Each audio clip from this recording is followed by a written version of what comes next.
우리가 지난달에 이어 지금 이 6월에 접어들어서도 이제 새벽마다 사무엘 상서를 계속 살펴보고 있습니다. 총 31장, 31개의 장의 이 사무엘 상서 중에 7장까지의 말씀에서 선지자 사무엘의 탄생과 그리고 성장, 또 그 사무엘이 이스라엘을 이 선지자로서 다스리는 모습을 보았습니다. 그리고 14장까지의 말씀에서 주변 강대국의 군대가 이스라엘을 치려고 에워싸는 그 위기의 상황에서 이 이스라엘 백성들이 나는 무섭지 않다, 용사들이 나를 공격하려고 할지라도 나는 하나님만 의지할 것이다, 이렇게 외치지 못하고 하나님께 왕을 요구하는, 하나님이 아니라 왕을 요구해서 그 왕에게 의지하려고 하는 어리석은 이스라엘의 백성의 모습, 또 그 요청에 따라 하나님께서 이 사울을 허락하시는 모습을 우리가 보았습니다. 하지만 우리가 보았듯이 이 왕으로 서게 된 사울은 하나님의 말씀에 대한 불순종, 하나님께서 맡기신 그 임무에 대한 그 임무를 다 하지 못하는 그 불순종으로 이스라엘 백성을 위험 속에 떨게 내버려 두고 있습니다. 또 그 15장부터의 말씀에서는 하나님이 이끄심에 순종하지 않고 하나님을 끌어가려고 하면 하나님과 결별하게 됨을 이제 알게 하십니다. 이제 16장에 이르렀습니다. 이 사무엘이 다윗에게 기름을 부어서 새로운 왕으로 세우자 이 다윗에게 하나님의 영이 임하고 또 사울에게는 하나님의 영이 떠나고 악령이 임하는 그 사울의 몰락하는 모습을 우리가 보고 있습니다. 다윗이 새로운 왕으로 세워지는 모습과 이 사울의 불순종의 결과로 이 몰락해가는 모습에서 하나님의 영과 하나님께서 부리시는 악령을 우리가 분별하는 지혜를 허락받는 귀한 시간 되시기를 주님의 이름으로 축복합니다. 먼저 하나님의 영에 감동된 자의 모습을 우리 한번 살펴보겠습니다. 1절의 말씀 다시 봅니다. 여호와께서 사무엘에게 이르시되 내가 이미 사울을 버려 이스라엘 왕이 되지 못하게 하였거늘 네가 그를 위하여 언제까지 슬퍼하겠느냐? 너는 뿔에 기름을 채워 가지고 가라. 내가 너를 베들레헴 사람 이새에게로 보내리니 이는 내가 그의 아들 중에서 한 왕을 보았느니라 하시는지라. 이 주님께서 사무엘에게 말씀하시는 모습입니다. 사울이 다시는 이스라엘을 다스리지 못하도록 내가 이미 그를 버렸다, 이렇게 말씀하십니다. 그런데 사무엘, 너는 언제까지 사울 때문에 괴로워할 것이냐? 이 사울이 괴로워도 할 만한 것이 하나님께 사울이 아니고 사무엘이죠. 사무엘이 괴로워도 할 만한 것이 하나님 앞에 그 백성들의 간청을 들어서 이 사울을 허락받은 것이 사무엘이고, 그 사무엘이 이 사울을 잘 이 왕으로서 잘 세워가야 되는 그 책임이 있었기 때문에 그 책임을 다하지 못한 데 대한 그런 이 죄책감과 그 사울이 방향을 잡지 못하는 그 안타까움 속에서 이 사무엘은 괴로워할 수밖에 없는 입장입니다. 하지만 하나님께서는 네가 왜 괴로워하느냐, 이렇게 말씀하십니다. 우리가 이 신앙생활 하는 동안, 이 교회 생활을 하는 동안에 내 스스로에게 많이 보게 되는 모습 아닙니까? 내가 어떻게 그것을 해결할 것이라고, 교회에 무슨 문제가 있으면 내가 괴로워하고 하나님 앞에 그걸 맡기지 못하는 나의 모습을 많이 봅니다. 또 가정 안에서 어떤 문제가 발생했을 때 뭐 건강에 문제가 온다든지 뭐 학교에 진로에 문제가 생긴다든지 이 취업에 문제가 온다든지 했을 때 그것을 하나님께 기도하며 맡기지 못하고 내가 전전긍긍 근심하는 모습들을 많이 바라봅니다. 이게 이제 책임 있는 자의 모습이죠. 이것이 나쁘다는 것이 아니라 그 상태에서 머물러 있어서는 안 된다는 것입니다. 우리가 많은 걱정을 할 수밖에 없습니다. 왜? 나에게 많은 걱정들이 몰려오기 때문에. 하지만 그것을 붙들고 그것에 둘러싸여서 이 멀리 보지 못하고 넓은 것을 보지 못하고 있으면 그 걱정 속에서 아무것도 해결하지 못하게 되는 그 나의 결과를 뻔하게 볼 수 있는데 그것을 헤어나지 못하는 모습이 이게 사무엘에게서 나타나고 있습니다. 그래서 하나님께서는 너는 그 뿔에 기름을 채워서, 우리가 기름을 부어줄 때 준비하는 그 기름을 뿔에 채워서 가지고 길을 떠나라. 베들레헴 사람 이새에게 가라. 내가 이미 그의 아들 가운데서 이 왕이 될 사람을 한 명 골라 놓았다. 더 이상 사울에게서 미련을 가지지 마라라고 하나님께서 말씀하십니다. 이 말씀 중에서 우리가 주목해야 될 것이 하나님께서 이새의 아들 중에 왕이 될 사람을 한 명 골라놨다. 왕이 될 사람을 한 명 골라놨다고. 이 사울은 백성들이 뽑은 왕이라고 하면 하나님께서 이 사울을 일컬으실 때 왕이라고 부르지 않으시고 이 지도자라고 부르셨습니다. 그것이 이제 9장에 나와 있는데 지금은 다윗에게 왕이라고 부르십니다. 이것이 이제 하나님께서 인정하신 왕, 하나님께서 세우신 왕이라는 뜻입니다.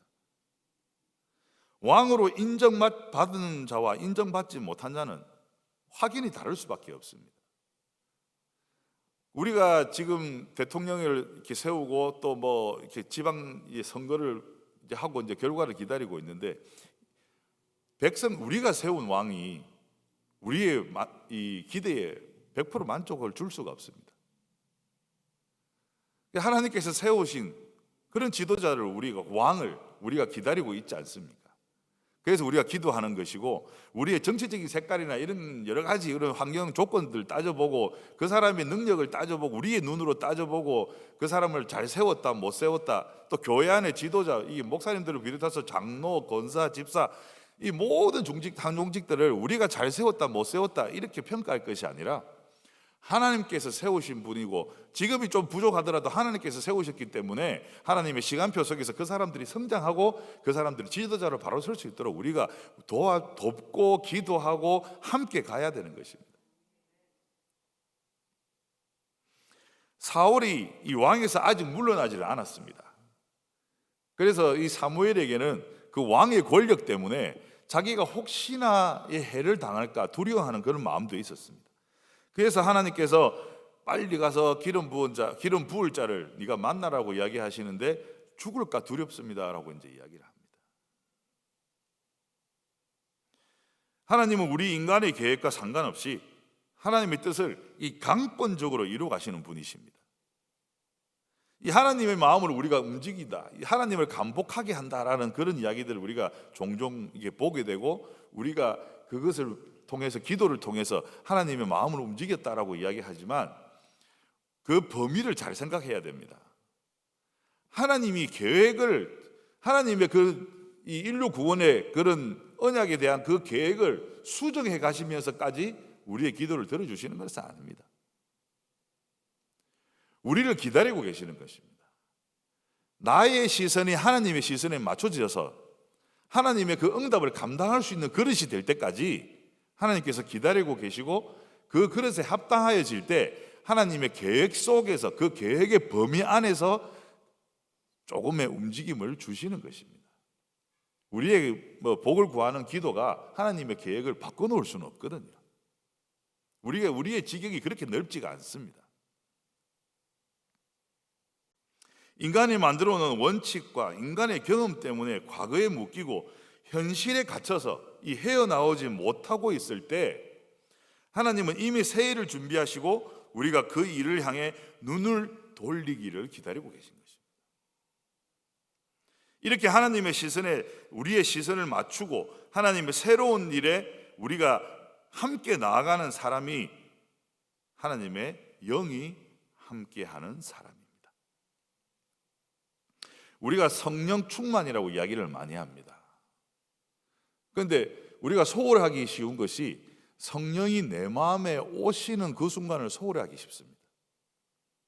왜냐하면 성령 충만이라는 것이 한순간에 이루어질 수도 있지만 그 성령 충만이라는 것이 아주 작은 것에서부터 아주 내 마음속 한쪽 깊숙한 곳에서부터 조금씩 자라날 수도 있기 때문에 성령께서 내 마음에 오신 그 순간을 우리가 깨닫지 못할 때도 많습니다.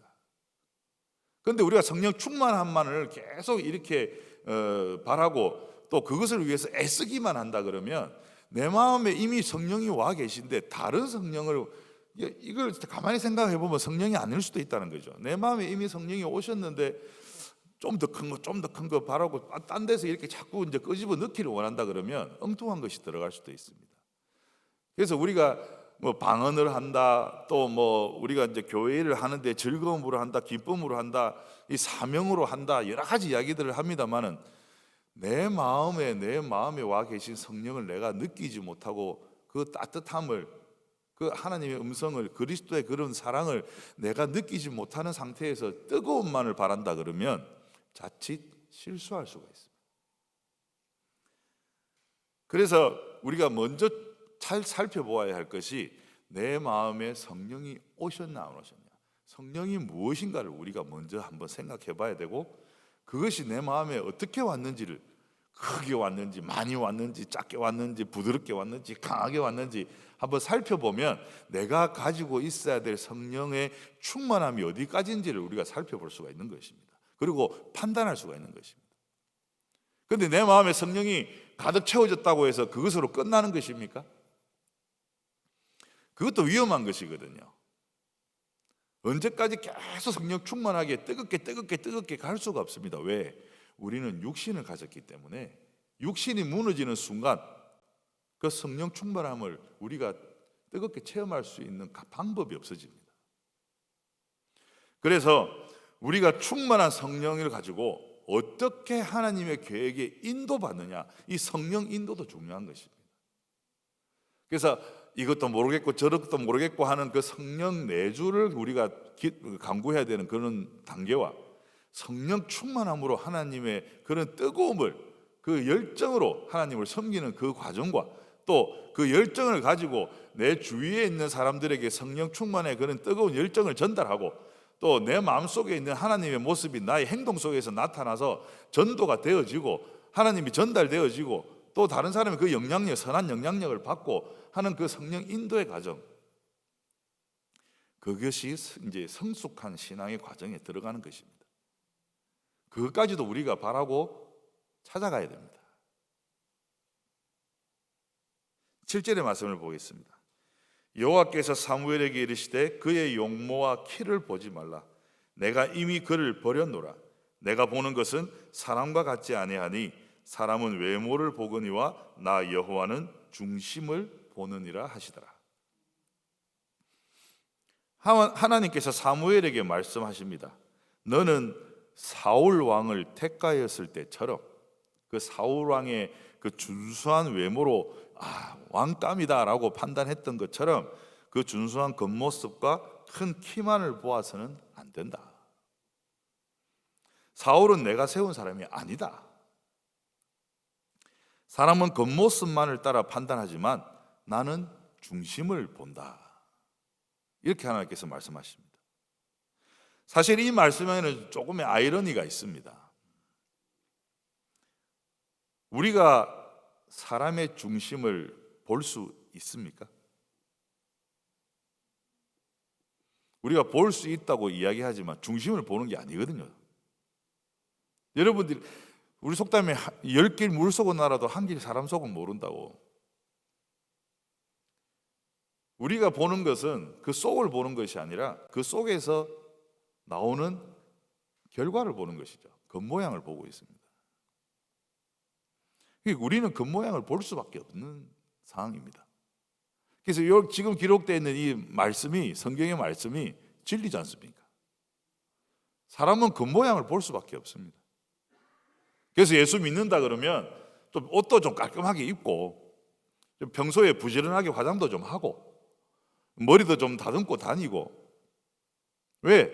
사람은 겉모양을 볼 수밖에 없기 때문에. 그래서 그리스도의 그런 믿음을 가지고 있는 사람이다라는 게 이제 인정받을 수 있는 겉모양을 가지고 있어야 돼요. 이처럼 사람은 사람의 중심을 볼 수 없기 때문에 이 중심을 우리가 평가를 해서는 안 됩니다. 저 사람 믿음이 좋아, 저 사람이 신앙이 좋아, 저 사람은 사람이 됐어. 이거 위험한 말입니다. 그 사람을 단정 지어버려서는 안 됩니다. 그 사람의 중심을 우리가 우리 눈에 보이는 겉모양으로 평가를 해서는 안 된다는 것입니다. 사실 우리가 볼 수 있는 사람의 중심은 나 자신의 중심밖에 없습니다. 나 자신이 나의 중심을 가장 잘 압니다. 세상 어떤 사람보다 내가 내 중심을 가장 잘 압니다. 그리고 더 잘 아는 분이 하나님이십니다. 나보다도 나를 더 잘 아시는 분이 하나님이십니다. 여러분들 어릴 적 그 시절을 기억하십니까? 다 까먹었잖아요. 다 잊어버렸습니다. 하지만 하나님은 다 기억하고 계시고 나의 머리털까지도 세우고 계시는 분입니다.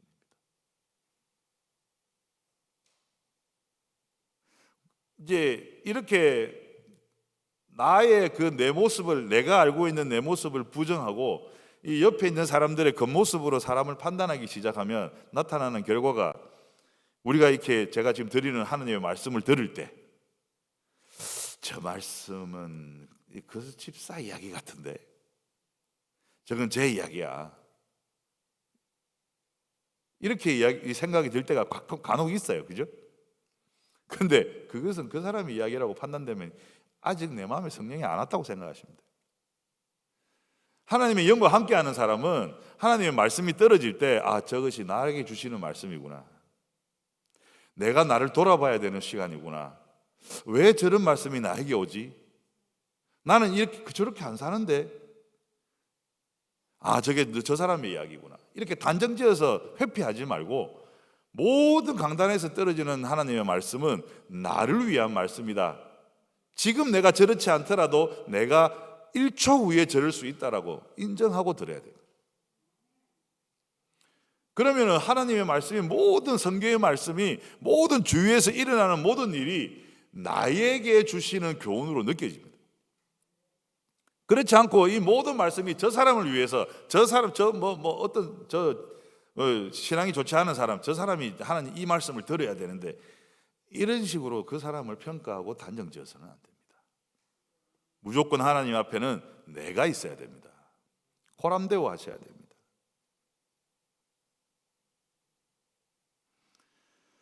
자신의 중심을 보지 못하는 사람, 하나님의 영과 함께 하지 못하는 사람의 모습이 아니겠습니까?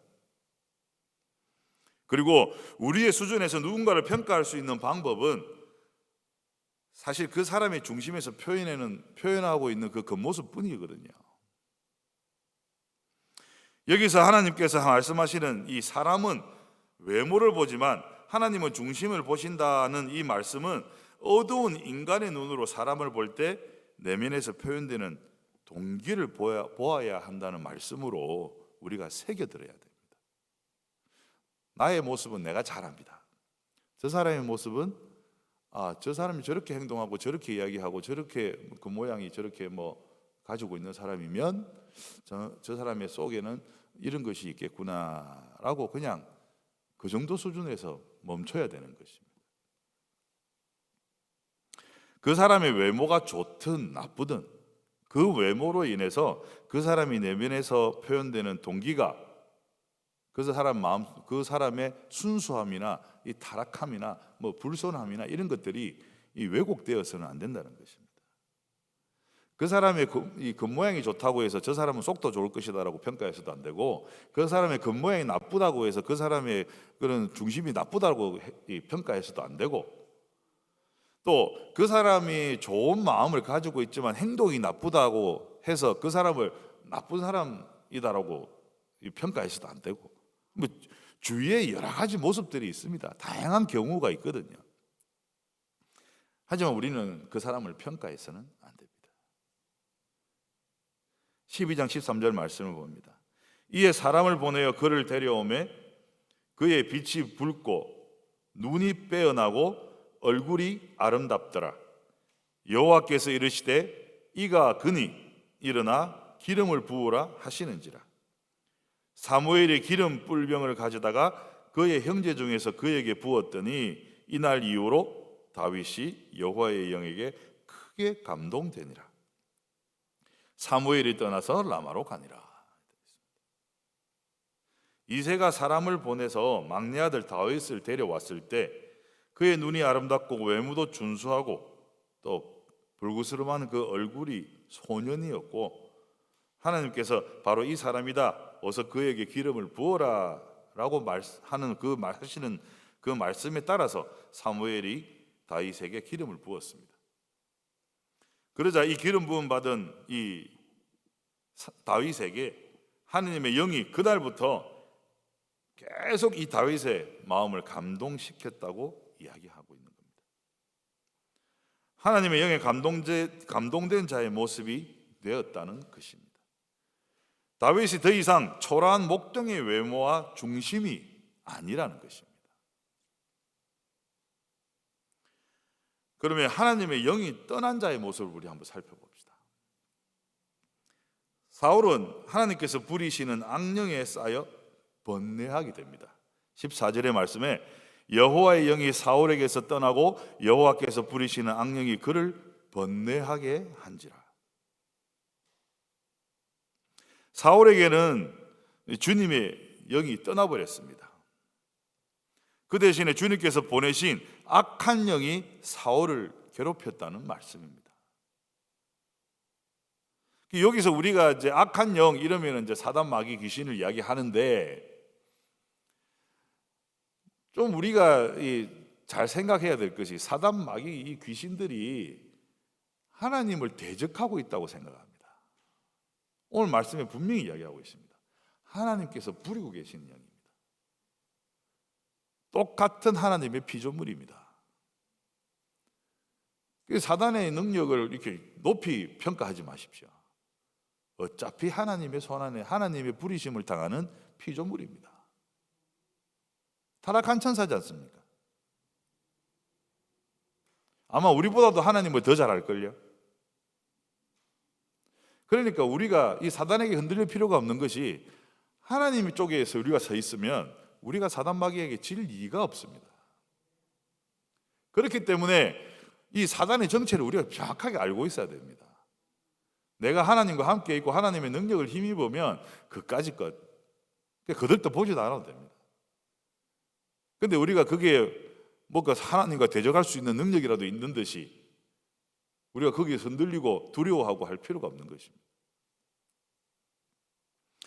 신하들이 사울에게 제안을 합니다. 이 악령이 깃들여서, 말하자면 정신병이죠. 근데 깃들여서 이 흔들리고 있는 이 사울 왕에게 하나님이 보내신 악한 영이 덮칠 때마다 누가 수금을 타면 나을 것이라고 제안합니다. 또 어떤 신하가 자기가 다윗이라는 그 아이를 아는데 그 아이는 하나님께서 함께 하시는 자다. 그래서 이 다윗을 추천합니다.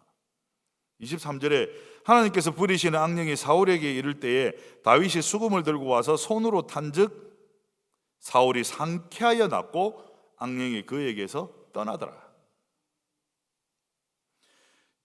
이런 능력이 다윗의 능력입니까?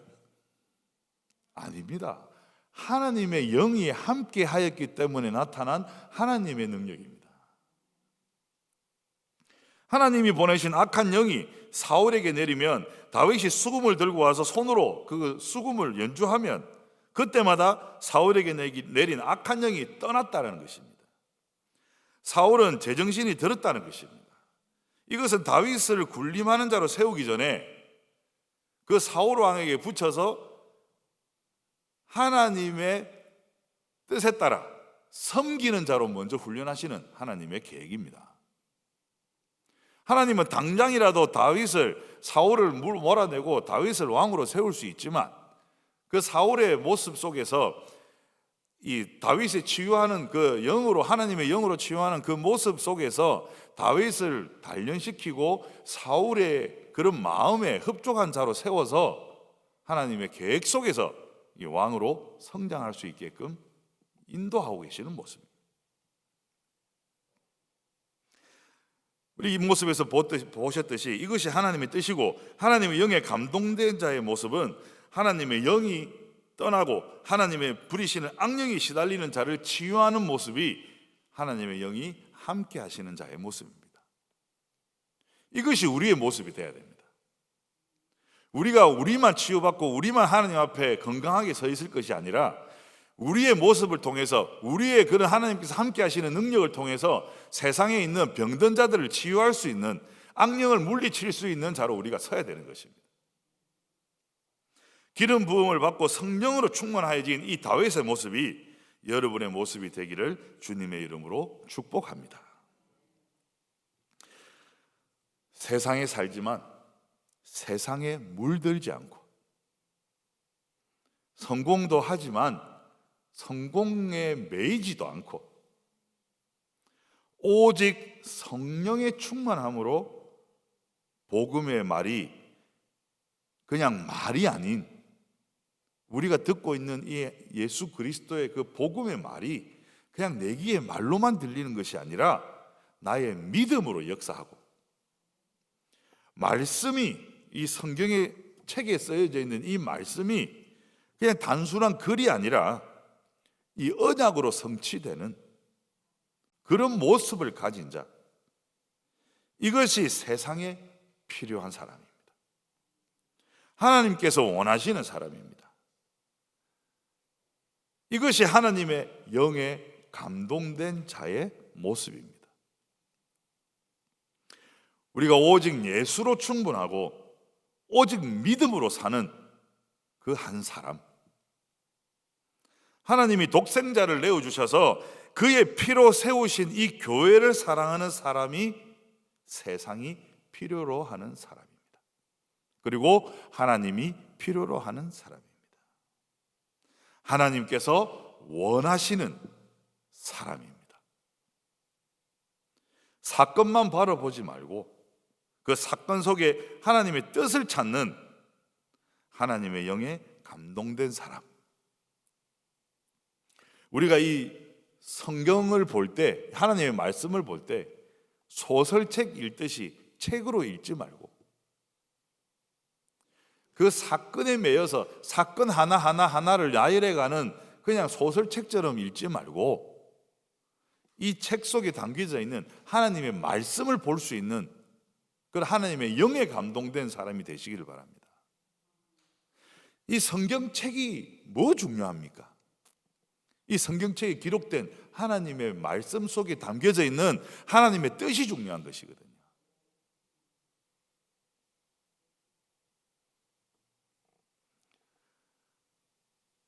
하나님이 원하시는 사람으로 서셔서 이 사건만 바라보는 것이 아니라 사건 속에 하나님의 뜻을 찾고 하나님의 영에 감동된 사람으로 악령을 물리치는 그 전도자의 삶을 사는 하루가 되시기를 주님의 이름으로 축원합니다.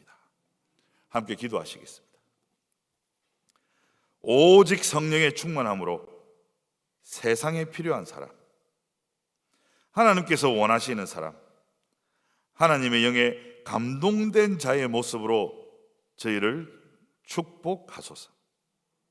오직 예수로 충분하고 오직 믿음으로 사는 한 사람으로 독생자의 피로 세우신 이 교회를 사랑하는 하나님의 영에 감동된 자의 모습으로 저희를 세상 앞에 세워 주시옵소서.